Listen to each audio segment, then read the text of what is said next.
Esta vez vamos a hacer pequeño ejercicio de cómo ocultar las líneas o contornos en nuestros dibujos.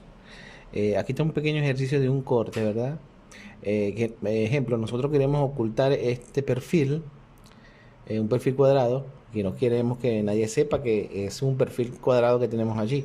O sea, para ocultar esa información que es relevante para nuestros diseños en nuestro taller.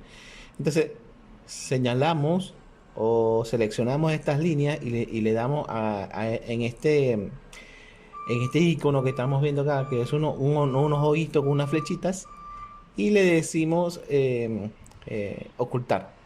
Eso es lo que significa esa selección.